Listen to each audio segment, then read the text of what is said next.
Hello दोस्तों, welcome back to Prajwal classes. अब जैसा कि आप लोग जानते हैं, मैं इस समय आप लोगों को पढ़ा रहा हूँ बेसिक टू एडवांस लेवल की ग्रामर, और मैं उसमें आप लोगों को पढ़ा रहा हूँ पार्ट्स ऑफ स्पीच, जिसको कहा जाता है बैकबोन ऑफ इंग्लिश। अभी तक मैंने आप लोगों को जो फर्स्ट पार्ट्स ऑफ स्पीच थी नाउन, मैंने उसको पूरी तरह से कंप्लीट करा दिया। अगली पार्ट्स ऑफ स्पीच थी प्रोनाउन, उसके भी मैंने आप लोगों को कितने टाइप बता दिए? 2 टाइप। और जिन बच्चों ने नहीं देखा, प्लीज वो लोग मेरे चैनल पे जाए और उस वीडियो को देखें, क्योंकि उसमें से पेपर में बहुत ज्यादा क्वेश्चन पूछे जाते हैं। आज हम लोग अगला टाइप पढ़ने वाले हैं, और उस टाइप का क्या नाम है? इंफैटिक प्रोनाउन। अब आइए हम लोग समझते हैं। अब जैसे कि इसमें क्या बोला गया, इंफैटिक प्रोनाउन, इसको हिंदी में बोला जाता है दृढ़ता सूचक सर्वनाम। अब आइए हम लोग समझते हैं इंफैटिक प्रोनाउन होता क्या है। इसमें क्या बोला गया, and emphatic pronoun is a pronoun. Emphatic pronoun एक ऐसा प्रोनाउन होता है used to give extra emphasise to a noun और प्रोनाउन। अब जो कि नाउन और प्रोनाउन को एक्स्ट्रा एम्फेसाइज करता है, मतलब उसको कुछ बाय एक तरीके से बाकी ज्यादा बढ़ावा देता है। एंड आगे क्या बोला गया, इट शोज दैट, अब यह दिखाता है कि द पर्सन और thing itself did an action, कि उस वाले सेंटेंस में जो भी सब्जेक्ट है उसने खुद से काम किया है, मतलब उसने कोई भी कार्य स्वयं किया हुआ है। उसी प्रोनाउन को आप लोग क्या बोलेंगे? इंफैटिक प्रोनाउन। अब आइए हम लोग समझते हैं और एक चीज क्या बोला गया है, इसको आप लोग थोड़ा भाई वो बना लीजिएगा स्टार। अब मैंने क्या लिखा हुआ है, emphatic pronouns are called intensive pronoun. Emphatic pronoun को हम लोग इंटेंसिव प्रोनाउन भी कहते हैं। अगर कहीं पर भी इंटेंसिव प्रोनाउन लिखा हुआ आ जाए तो आप लोग कंफ्यूज नहीं होइएगा, ठीक है। इंफैटिक प्रोनाउन का और एक नाम है, और उसका नाम क्या है? Intensive pronoun. ओके, अब आइए हम लोग समझते हैं एग्जाम्पल में क्या लिखा हुआ है, I myself cooked the food, मैंने खाना खुद बनाया। I myself cooked the food, मैंने खाना खुद बनाया। अभी अभी आप लोगों से ऊपर डेफिनेशन में बताया गया था कि इस वाले प्रोनाउन में क्या होता है, कि जो आपका सेंटेंस में चाहे वो नाउन चाहे वो प्रोनाउन, वो खुद से कार्य करता है, वो एक तरीके से भाई स्वयं कार्य करता है। ओके, तो उसी तरीके से आप लोगों ने देखा होगा इसमें आप लोगों का कौन सा प्रोनाउन आया है? इंफैटिक प्रोनाउन। इंफैटिक प्रोनाउन क्या है? My self. अब आप कहेंगे कि सर कल आप बता रहे थे कि भाई माई सेल्फ आप लोगों का भाई रिफ्लेक्सिव प्रोनाउन होता है। यस, ये एकदम सही बात है।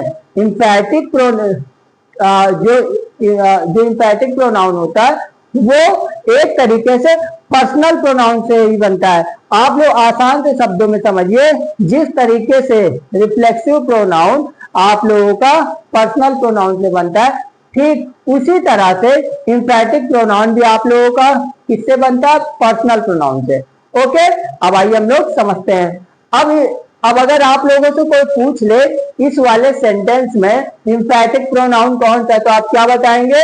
My self. अब क्यों है, किस लिए है, ऊपर मैंने सारी चीजें आप लोगों को इससे पहले बता दी थी, ठीक है गाइस।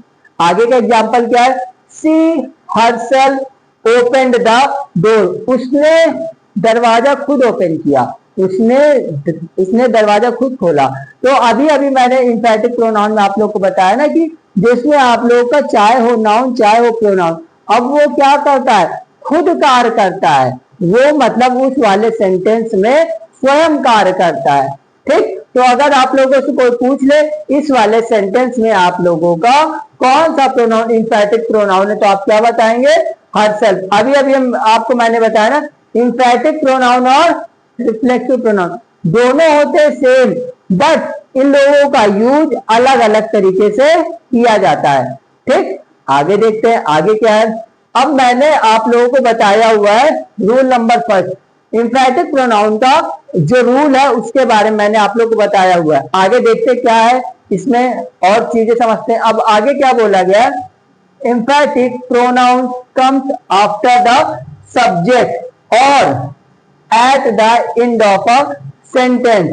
एक लाइन अभी मैंने इस पे क्या बताया है, pronoun comes after the subject. जो इंफैटिक प्रोनाउन होता है वो हमेशा किसके बाद आएगा? सब्जेक्ट के बाद आएगा। तो इस चीज को आपको दिमाग में फीड कर लेना कि जो इंफैटिक प्रोनाउन होता है वो हमेशा किसके बाद आएगा? सब्जेक्ट के बाद। और अथवा आगे क्या बोला गया? At the end of a sentence. अब या तो फिर कहां पे आएगा? सेंटेंस के आखिरी में। तो आप लोगों को दो पॉइंट ध्यान रखना है कि जो इंफैटिक प्रोनाउन होता है, अब या तो आपका जहां पे सब्जेक्ट रहेगा उसके बाद आएगा, अब या तो फिर आपका जो सेंटेंस रहेगा उसके सबसे आखिरी में आएगा। ओके गाइस, आगे देखते हैं आगे क्या बोला गया है। अब मैंने क्या लिखा हुआ है एग्जाम्पल, ठीक एज इट इज ऐसे ही पेपर में आप लोगों के क्वेश्चन आते हैं। इसी तरीके से आप लोगों के पेपर में कॉमन एरर से रिलेटेड क्वेश्चन आएगा। तो आप लोगों को बड़े ही मतलब एक तरीके से भाई केयरफुली ढंग से पेपर में ऑब्जर्व करके आंसर आपको टिक करना है, क्योंकि अगर आप लोगों ने थोड़ा सा भी लापरवाही करी तो तुरंत आपके मार्क्स कट जाएंगे। ओके, अब आइए हम लोग समझते हैं एग्जाम्पल। अब मैंने क्या लिखा हुआ है? My self completed the project. अब आप लोग देख रहे हो कि ये क्या है? My self. तो अभी अभी मैंने आप लोग को बताया हुआ है कि जो इंफैटिक प्रोनाउन होता है वो हमेशा किसके बाद आता है? प्रोनाउन के बाद। अब या तो एक तरीके से भाई के सब्जेक्ट के बाद, बट इसमें क्या हुआ है? स्टार्टिंग में ही आ गया। तो फिर ये वाला एग्जाम्पल आपका क्या हो गया? रॉन्ग। इसी चीज को आपको ध्यान रखना है कि जो इंफैटिक प्रोनाउन होता है वो हमेशा सब्जेक्ट के आता है बाद, बट इसमें कहा गया? स्टार्टिंग में आ गया। तो ये वाला एग्जाम्पल आपका क्या हो गया? रॉन्ग। ओके, अगला एग्जाम्पल क्या? I myself completed the project. अब मैंने अपना प्रोजेक्ट खुद कंप्लीट किया। अब आप लोग देख रहे होंगे कि यहाँ पे क्या है? सब्जेक्ट आई, इसके बाद इंफैटिक प्रोनाउन आया हुआ। तो फिर ये वाला एग्जाम्पल क्या हो गया आपका?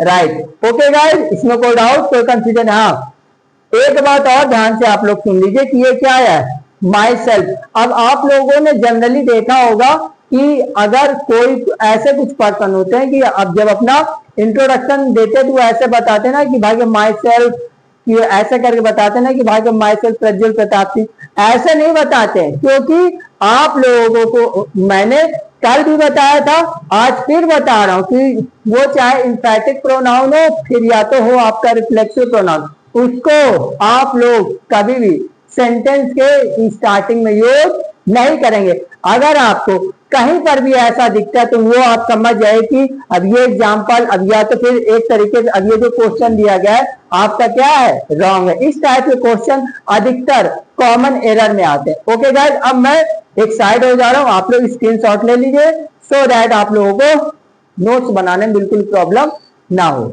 आप लोग स्क्रीनशॉट ले लीजिए।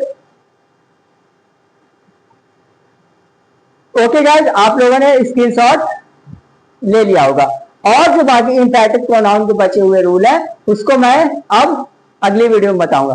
ओके गाइस, अगर वीडियो अच्छा लगा हो तो please like share and subscribe करिए और आप लोग सपोर्ट करिए। Thank you guys.